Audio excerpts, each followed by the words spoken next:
بسم اللہ الرحمن الرحیم۔ Islamic Research Center. بسم اللہ الرحمن الرحیم۔ ربی شرح لی صدری ویسر لی امری واحلل عقدۃ من لسانی یفقہوا قولی۔ میرا آج کا ٹاپک ہے دکھ اور تنہائیوں میں رونا۔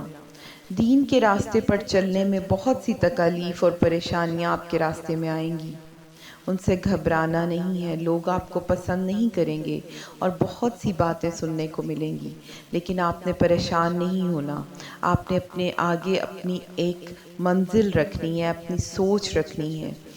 سلمان فارسی نے گھر چھوڑ دیا، نہ پچھلا دیکھا، نہ جی کے علاقے میں اپنی چودراہٹ دیکھی، نہ خاندان دیکھا، نہ لینگویج دیکھی، نہ کھانے دیکھے، اور دین کے بہت بڑے آدمی تھے وہاں پر۔ بس دل میں یہ احساس تھا، نکل گئے وہاں سے۔ زندگی بھی اسی طرح آگے نکلنے کا نام ہے، اپنے کنوؤں سے، اپنی فیملی سے، اپنی ذاتوں سے۔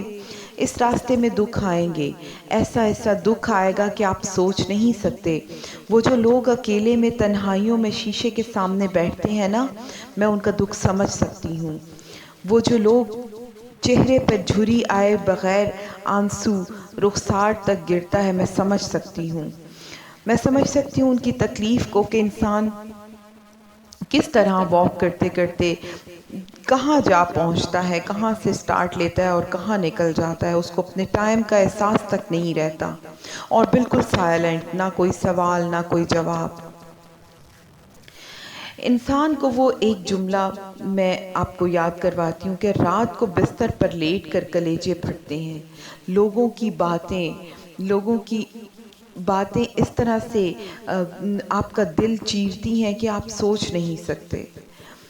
اور ان کے چھرے اور وہ جو تیر جو لوگ ایک کمزور انسان پر استعمال کرتے ہیں، وہ انسان جو بھی ویک ہوتا ہے، جو بھی ڈیولپ بھی نہیں ہوا، اس کی زندگی ابھی سٹارٹ بھی نہیں ہوئی، مے بی وہ اتنا پرہیزگار نہیں تھا، فالتو بھی تھا، گناہگار بھی تھا، لیکن خدا کی نگاہ میں تو 99 قتل والے کی بھی حیثیت تھی، کیونکہ اس کے کلیجے میں احساس تھا۔ وہ عورت جو جانور کو پانی پلا رہی تھی، چاہے سر سے پاؤں تک گناہوں سے بھری تھی، لیکن احساس تھا۔ کتنے ہی گنہگار لوگ متکبر بھی ہوتے ہیں، فاسق بھی ہوتے ہیں، زانی بھی ہوتے ہیں، لیکن سینے میں عاجزی اور احساس ہوتا ہے۔ ہم فتویٰ لگا دیتے ہیں 2 منٹ میں کہ وہ، لیکن اللہ تو جانتا ہے۔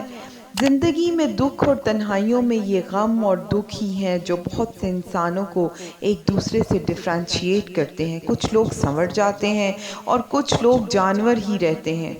خدا کہتا ہے کہ اگر میں تیرے لیے دنیا کھول دوں تو ایسا ہو جاتا ہے کہ جیسے میں کچھ ہوں ہی نہیں، دنیا کچھ ہے ہی نہیں، صرف تو ہی تو ہے۔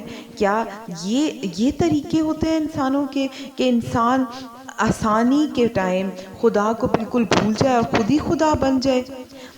جیسے کہ قرآن میں خدا کہتا ہے کہ جب انہوں نے بھلا دیا جو ہم نے ان کو نصیحت کی تھی کہ ان ایریاز کے اندر کمپرومائز نہیں کرنا، نہ روحانی اعتبار سے نہ جسمانی اعتبار سے۔ Don't compromise on these standards if you want اور make something in your life. تو اللہ تعالیٰ جب فرماتے ہیں جب مجھے کسی کو برباد کرنا ہوتا ہے، جب مجھے وہ انسان سمجھ نہیں آتا تو اس کے آگے میں دنیا کھول دیتا ہوں اور اتنا نوازتا ہوں کہ وہ جس چیز کو ہاتھ لگاتا ہے وہ سونا ہو جاتی ہے، اور جب وہ خوش ہو جاتا ہے تو اس کو ایسے پکڑتا ہوں کہ سب بدل جاتا ہے، وہ انسان خدا کی پکڑ میں آ جاتا ہے۔ اس لیے آپ دکھ اور غم سے اپنی زندگی کو خدا کے راستے میں وقف کریں، اور اپنے زندگی کے سٹینڈرڈز کو دنیا اور آخرت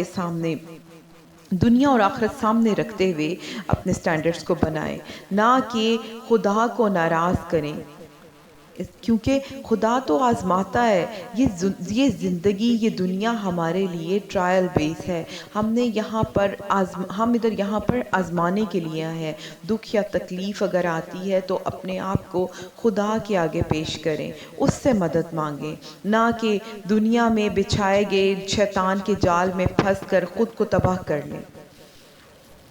اور سب چیزوں کی طرح میں آخر میں یہی آپ سے کہوں گی کہ وہی کنیکشن جو دعا کا کنیکشن ہے وہ خدا کے ساتھ بلڈ کریں اور اس سے مدد مانگیں، اور وہ ضرور آپ کی مدد کرے گا.